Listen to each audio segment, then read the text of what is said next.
¿Cómo están? Les habla nuevamente Javier Flax.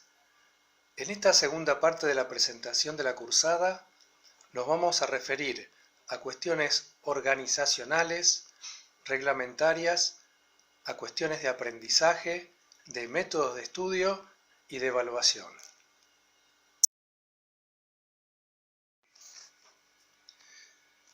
Empecemos por la evaluación. Lo que ustedes tienen en el programa son las modalidades de evaluación y acreditación de la materia en tiempos normales.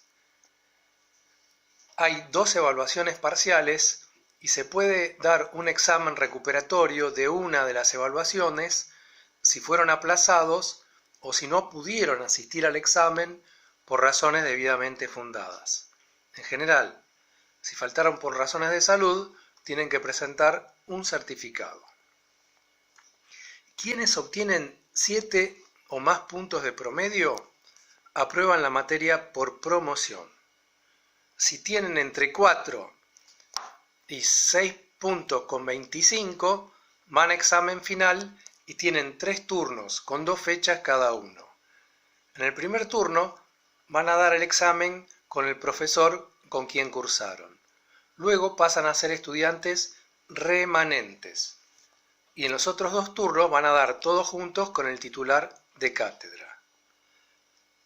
Si no llegan al 4, deberán recursar. También se puede dar la materia en un examen libre exhaustivo, pero eso es recomendable para estudiantes con buenas competencias para el estudio, es decir, que tengan hábitos de estudio, que tengan método de estudio. Ahora bien, si reprobaron la cursada, no se presenten a dar libre porque si no aprendieron durante la cursada, no les irá mejor y pueden tener un aplazo en la libreta. Ahora bien, en esta situación excepcional por la pandemia, veremos si llegamos a tomar 2 evaluaciones parciales o si tenemos que tomar una sola evaluación integradora. Aparentemente, en ese caso no habría promoción, sino que deberán todos dar examen final. Todo esto está por verse, lo único que está claro por una resolución del rector es que la evaluación será presencial.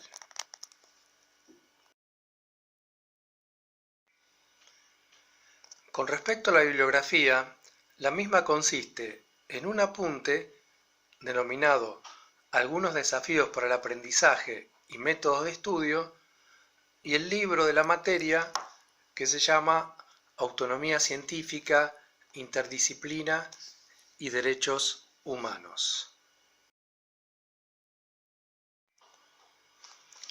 La bibliografía se puede conseguir cerca de la sede Avellaneda, enfrente de la misma en la librería WorkCopy, en la calle Eva Duarte de Perón 1283, pero recién cuando se reanuden las actividades. En la biblioteca de la sede hay ejemplares donados por la cátedra que se pueden retirar a domicilio. Ahora bien, en el aula virtual, mientras tanto, van a poder bajar el apunte, bajar el programa y leer online capítulos del libro mientras no haya actividades en la sede por la cuarentena. En consecuencia, en el aula virtual, además del programa, el apunte y los capítulos para leer, tendrán una clase virtual por cada tema que tenemos que aclarar que no reemplaza a la lectura de la bibliografía y además una guía exhaustiva por cada tema para que ustedes puedan responder las preguntas y de algún modo autoevaluarse.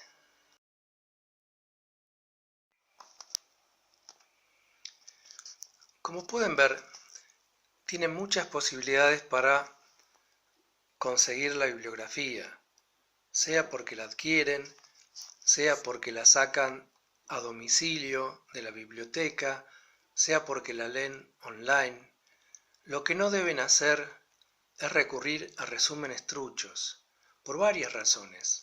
En primer lugar, porque están mal hechos y son incompletos. Pero para aprender, deben hacer ustedes mismos sus propios resúmenes y no tomar atajos para meramente tratar de aprobar. Con resúmenes del tipo del de abajo, que venden en algún kiosco de la sede, con seguridad no van a aprender, pero además es poco probable que aprueben.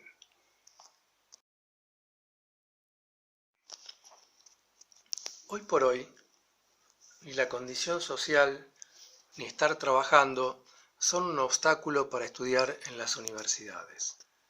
Las universidades nacionales son gratuitas, pero además brindan todas las facilidades, incluso becas. Es más, si vienen de una escuela media deficiente, de una formación con pocos hábitos de estudio, con pocos métodos para el estudio, ustedes van a poder adquirirlos mientras cursan el ciclo básico de la Universidad de Buenos Aires. Las universidades nacionales, históricamente, posibilitaron la promoción social o la movilidad social ascendente. Fíjense que en el actual período democrático, muchísimos hijos de padres que solamente tenían estudios primarios, completos y a veces incompletos, se convirtieron en la primera generación de graduados universitarios en sus familias. Entonces, no hay que buscar autojustificativos para no estudiar. No se necesita ni de una habitación propia, ni de condiciones especiales. Se puede estudiar en un bar, en una biblioteca pública, en una plaza, incluso se pueden aprovechar las aulas cuando están vacías para estudiar solos o en grupo. Quizás el gran obstáculo para estudiar hoy por hoy sean las redes sociales y la cultura zapping. Por eso es importante apagar el sonido del celular mientras estudia y usar Internet únicamente como diccionario o para buscar y leer textos, y siempre dedicando la atención necesaria. Lo que se requiere además es evitar la procrastinación. La procrastinación es siempre ir posponiendo el estudio, por una cosa o por otra, con una excusa o con otra excusa, vamos posponiendo el estudio hasta que finalmente dejamos de estudiar. En nuestra cátedra nos tomamos la tarea de hacer un apunte que, si ustedes le prestan atención y lo trabajan con un poco de dedicación, les va a facilitar el aprendizaje, les va a facilitar estar en carrera. Por eso les pedimos que lean atentamente el apunte Algunos desafíos para el aprendizaje y métodos de estudio.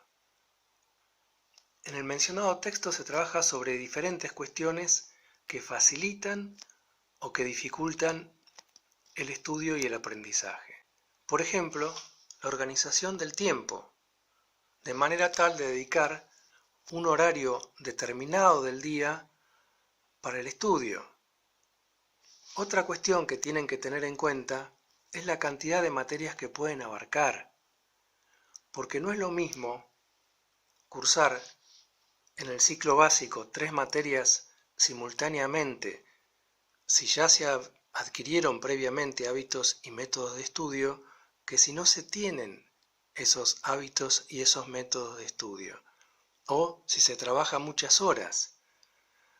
Entonces, cada uno tiene que hacer una evaluación de su propia situación y tampoco compararse con los demás, porque no es lo mismo la situación de un joven que ya viene estudiando y tiene competencias para el estudio y que además no trabaja, que alguien que está trabajando muchas horas o que tiene responsabilidades familiares y además viene de una escuela media deficiente o bien hace mucho tiempo terminó la escuela media y se olvidó de lo que era estudiar. Entonces cada uno tiene que hacer una evaluación de cuál es su propia situación.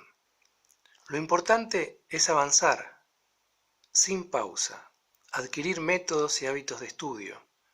La universidad y el país necesitan que avancen y que finalicen sus estudios universitarios.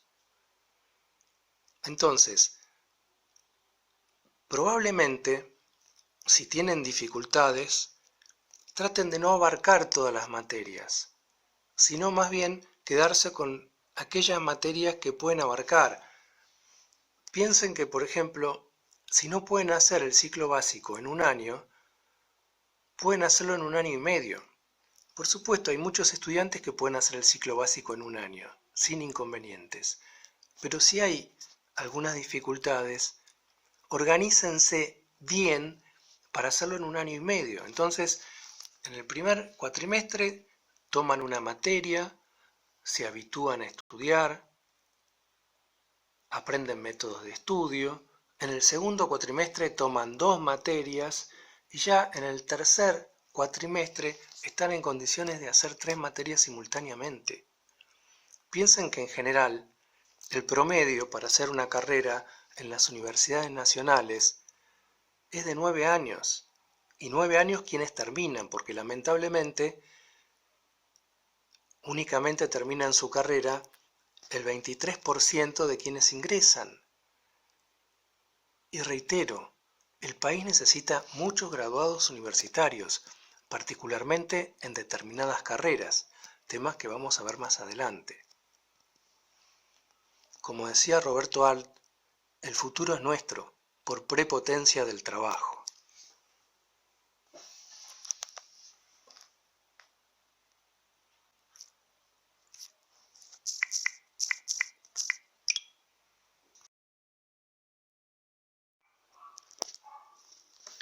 Es fundamental que no tengan una actitud pasiva, tienen que ser activos. En clase tienen que tomar apuntes, si no entienden algo, tienen que preguntar. Cuando leen los textos, también tienen que subrayar razonablemente y tomar apuntes. No se trata de subrayar con fibrones fluo todo el texto. Primero con amarillo, después con verde, después con rojo, porque no se trata de una cuestión mágica, sino que se trata de una lectura comprensiva. El aprendizaje es significativo. No se trata de memorizar cuestiones sueltas o inconexas como los resúmenes truchos que son telegráficos. Es mucho más fácil aprender un cuento, una narración, que palabras sueltas. Es mucho más fácil aprender una melodía que sonidos sueltos. Pero para eso hay que atender entonces o bien a la melodía o bien al significado. Entonces, realicen una lectura comprensiva, marquen las ideas principales, identifiquen los conceptos principales y con esos conceptos principales pueden hacer cuadros. Fíjense en el apunte mencionado que tienen métodos para hacer resúmenes, métodos para hacer cuadros, pero además tienen que marcar aquello que no entienden para volver sobre lo mismo o para preguntar. Tienen que hacer sus propios resúmenes, sus propios cuadros sinópticos. Esto al principio lleva tiempo, pero luego ahorra muchísimo tiempo. Y va a ser mucho el tiempo que ahorren con respecto al tiempo que inviertan al principio. Piensen que tienen por lo menos 5 años de estudio por delante. Si tienen métodos, si saben hacer resúmenes, si saben hacer cuadros sinópticos, eso les va a facilitar muchísimo. Porque cuando lleguen al examen, con repasar a veces los cuadros y los resúmenes, van a estar en condiciones de dar el examen. No se puede estudiar 2 días antes de una evaluación. Algo que es muy importante es que vayan incorporando el nuevo vocabulario. Si no entienden una palabra, van al diccionario o le preguntan al profesor y se van armando su propio glosario. Piensen que diferentes disciplinas tienen diferentes terminologías y ustedes tienen que ir incorporándolas. Esto nos lleva a hacer una breve referencia a los problemas que generan para el aprendizaje y para la vida en general las limitaciones sobre el lenguaje.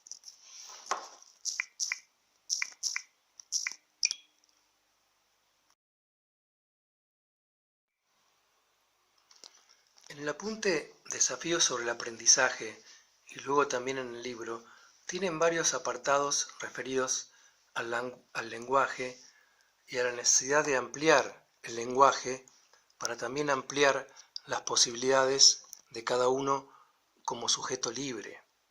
Ustedes tienen que pensar que el lenguaje es constitutivo del ser humano. El ser humano es un ser cultural, es un ser lingüístico, y nuestro lenguaje define nuestras posibilidades. Voy a tratar de explicarlo sencillamente. Piensen ustedes, por ejemplo, que tienen un lenguaje en el cual únicamente está la palabra caballo y el significado de caballo. Y enfrente tienen un caballo, un burro, un camello, una cebra. ¿Qué piensan que van a percibir si únicamente tienen el significado de caballo? Efectivamente, van a percibir 4 caballos, con diferencias. Van a decir, es este caballo normal, ese caballo es orejón, ese caballo tiene una joroba, ese caballo tiene un pijama, pero van a asimilar esos objetos que tienen enfrente al significado único que ustedes tienen. Esto es algo que no le pasa únicamente a quienes tienen un lenguaje reducido, sino que nos pasa a todos. Asimilamos los objetos de nuestra percepción a lo conocido. Y esto le pasa también a los científicos. Ustedes piensen, el castellano tiene 98.000 vocablos. Y se dice que si manejamos menos de 2.000 palabras, estamos en dificultades. Hay estudios semiológicos que muestran que hay grupos de jóvenes que manejan entre 400 y 500 palabras. Esto significa ni más ni menos que una reducción de su mundo y una reducción de sus posibilidades, es decir, de su libertad. Préstenle atención en el apunte a estas cuestiones. Entonces, ¿el problema cuál es? Que no podemos hacer una lectura comprensiva, no entendemos lo que estamos leyendo. Y si nos piden un trabajo, vamos a internet y copiamos y pegamos, sin comprender. En consecuencia, es fundamental ampliar nuestro lenguaje, porque entonces vamos a ampliar nuestras posibilidades. Por eso es muy importante ir armando un glosario con las palabras que no entendemos, de manera tal de ir incorporándolas. Bueno, estas fueron, digamos, algunos consejos, digamos, que acompañan a la presentación de la materia, pero básicamente con la intención de invitarlos a leer atentamente el apunte que luego van a ver con sus docentes, pero leer atentamente el apunte Desafíos para el aprendizaje y métodos de estudio. Porque yo les aseguro que si ustedes realmente incorporan las cuestiones incluidas en ese apunte, van a haber facilitado el estudio, no solamente para introducción al pensamiento científico, sino también para la carrera que vayan a estudiar. Muchas gracias, espero que nos veamos pronto.